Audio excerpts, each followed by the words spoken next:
తెలంగాణలో మరోసారి కులగణన చేయాలని నిర్ణయించింది ప్రభుత్వం. ఈ నెల 16 నుంచి 28 వరకు కులగణన రీసర్వే ఉంటుందన్నారు డిప్యూటీ సీఎం భట్టి విక్రమార్క.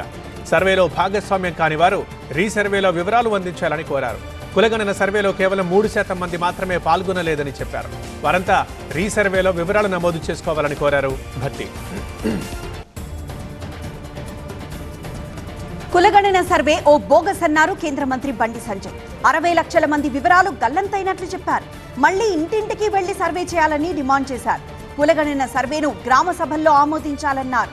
ముస్లింలను బీసీల్లో చేరిస్తే ఒప్పుకునేది లేదని స్పష్టం చేశారు. బీసీ సామాజిక ఓటర్ల సంఖ్యను తగ్గిస్తే సహించబోమన్నారు.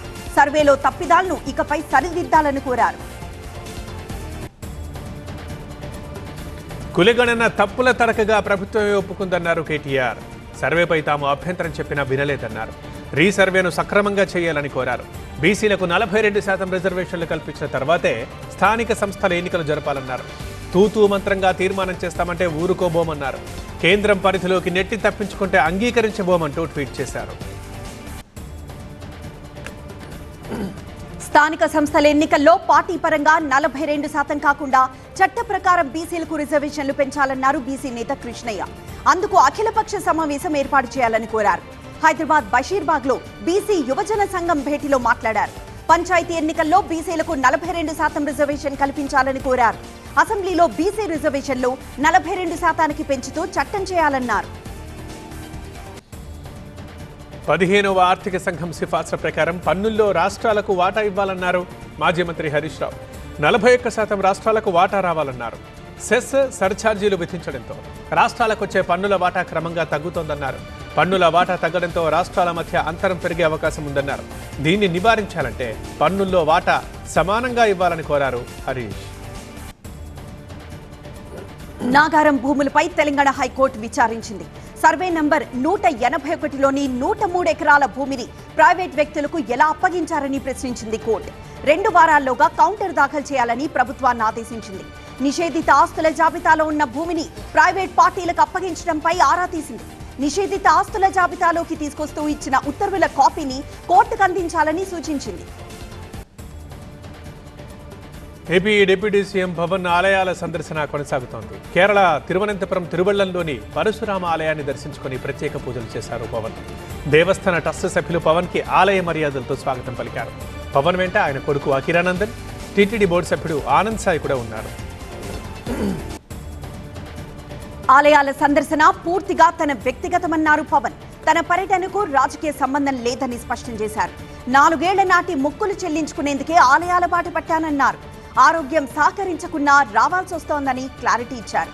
కేరళతో పాటు తమిళనాడులోని ఆలయాలను దర్శించుకున్నట్లు చెప్పారు. ఎమ్మెల్సీ ఎన్నికల నేపథ్యంలో జనసేన సన్నాహక సమావేశాలు మొదలుపెట్టింది. ఉభయ గోదావరి, కృష్ణా, గుంటూరు జిల్లాల్లో ఈ నెల 16, 17న జనసేన శ్రేణులతో భేటీ కావాలని నిర్ణయించింది.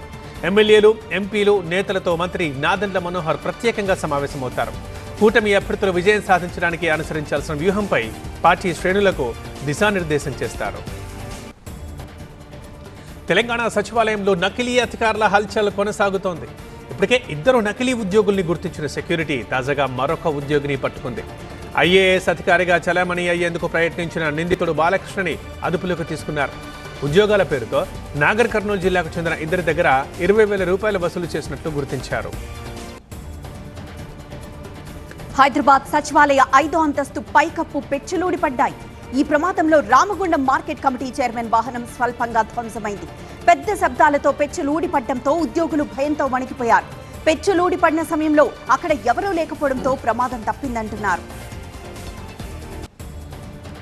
హైకోర్టులో మాజీ మంత్రి విడుదల రజనీ క్వాష్ పిటిషన్ దాఖలు చేశారు. చిలకలూరిపేటలో తనపై నమోదైన కేసులో ఈ పిటిషన్ దాఖలు చేశారు. రాజకీయ కారణాలతో తనపై కేసు పెట్టారని, దాన్ని కొట్టేయాలని కోరారు. ఇవాళ ఈ పిటిషన్ను విచారించబోతోంది ఏపీ హైకోర్టు. తిరుమల శేషాచల అడవుల్లోని పుణ్యతీర్థమైన రామకృష్ణ తీర్థ ముక్కోటి వేడుక ఘనంగా జరిగింది. పుష్యమీ నక్షత్రంతో కూడిన మాఘ పూర్ణిమ పర్వదినాన ముక్కోటి వేడుకను అర్చకులు శాస్త్రోక్తంగా నిర్వహించారు. పుణ్యతీర్థాల్లో స్నానం చేస్తే దోషాల నుంచి విముక్తి దొరుకుతుందని చెబుతున్నారు. రామకృష్ణ తీర్థానికి భక్తులు వేలాదిగా హాజరై మొక్కులు చెల్లించుకున్నారు. ముచ్చింతల్ సమతా క్షేత్రంలో తృతీయ వార్షికోత్సవాలు వైభవంగా సాగుతున్నాయి. చిన్నజీయర్ స్వామి మార్గదర్శకత్వంలో 108 దివ్య దేశాలకు ప్రత్యేక అభిషేకాలు పూజలు చేశారు.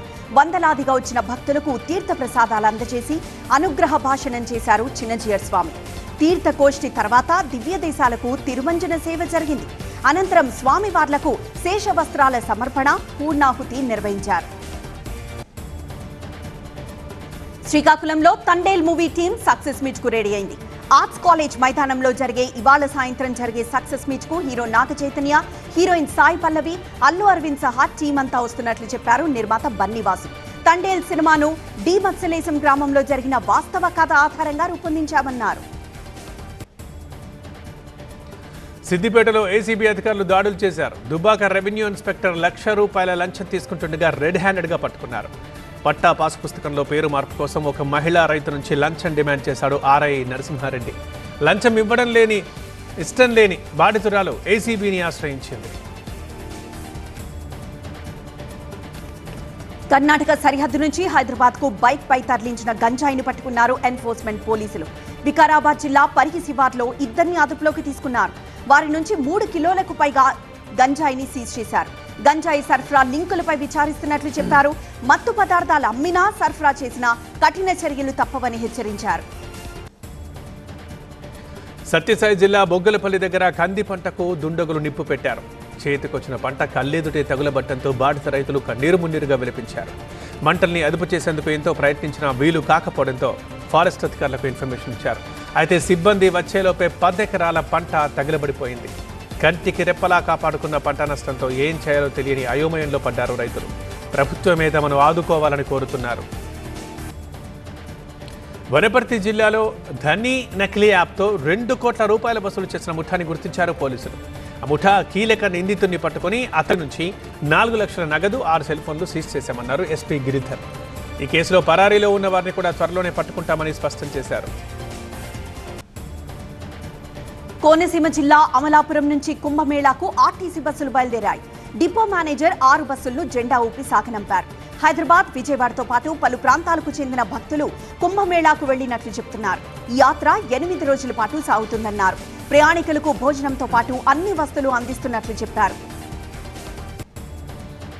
కర్నూలు జిల్లా కోడుమూరులో చౌడేశ్వరీదేవి తిరణాల సందర్భంగా కబడ్డీ పోటీలు ప్రారంభించారు. జాతీయ గీతం ఆలపించి కబడ్డీ పోటీలు స్టార్ట్ చేశారు సిఐ తబ్రేజ్. అనంతరం క్రీడాకారులతో కలిసి కాసేపు కబడ్డీ ఆడారు. క్రీడల్ని శాంతియుతంగా జరుపుకోవాలని కోరారు. ఏపీ మంత్రి నారా లోకేష్ ఈ నెల 17న కుటుంబ సమేతంగా ప్రయాగ్రాజ్ వెళ్తున్నారు. మహాకుంభమేళాకు వెళ్లి త్రివేణి సంగమంలో పుణ్యస్నానం చేస్తారు. అనంతరం కాశీ విశ్వనాథుడి ఆలయంలో పూజలు చేస్తారు.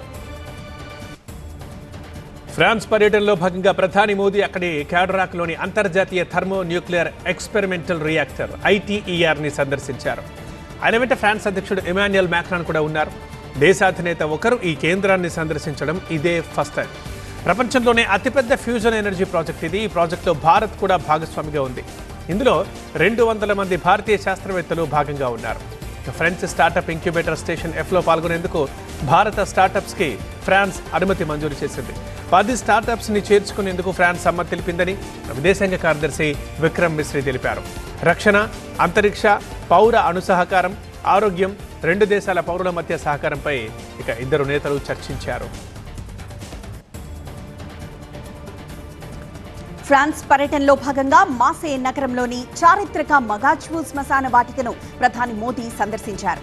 1వ, 2వ ప్రపంచ యుద్ధంలో చనిపోయిన భారతీయ సైనికులకు ఆయన నివాళులర్పించారు.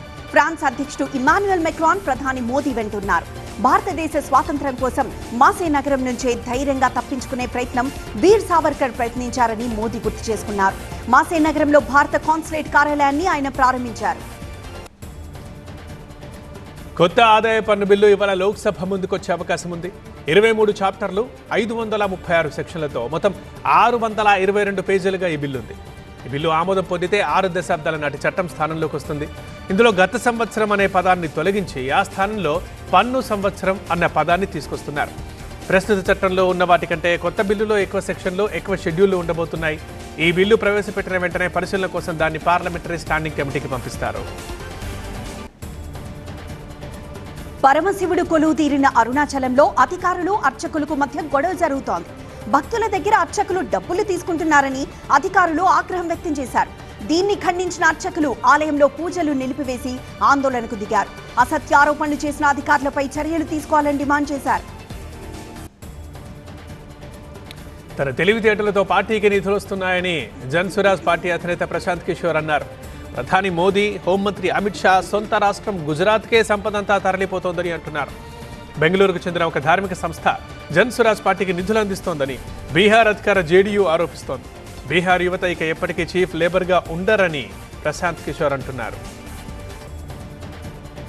సొంత గడ్డపై ఇంగ్లాండ్తో జరిగిన 3 మ్యాచ్ల వన్డే సిరీస్ను భారత్ 3-0తో క్లీన్ స్వీప్ చేసింది. అహ్మదాబాద్లో జరిగిన మ్యాచ్లో టీమిండియా 142 పరుగుల భారీ తేడాతో విజయభేరి మోగించింది. శుభ్మన్ గిల్ తన కెరియర్లో 7వ సెంచరీతో కదం తొక్కగా శ్రేయస్ అయ్యర్, విరాట్ కోహ్లీ హాఫ్ సెంచరీలతో రాణించారు. దీంతో నిర్ణీత ఓవర్లలో భారత్ 356 పరుగుల భారీ స్కోర్ చేసింది. అనంతరం ఛేదన్లో ఇంగ్లాండ్ 34.2 ఓవర్లలో 214 పరుగులకే చేతులెత్తేసింది. ఆ జట్టుకు భారత గడ్డపై 14 ఏళ్ల తర్వాత వన్డే సిరీస్లో వైట్ వాష్ ఎదురైంది. సిరీస్ ఆశాంతం రాణించిన శుభ్మన్ గిల్ కు ప్లేయర్ ఆఫ్ ది మ్యాచ్ అవార్డుతో పాటు ప్లేయర్ ఆఫ్ ది సిరీస్ కూడా లభించింది.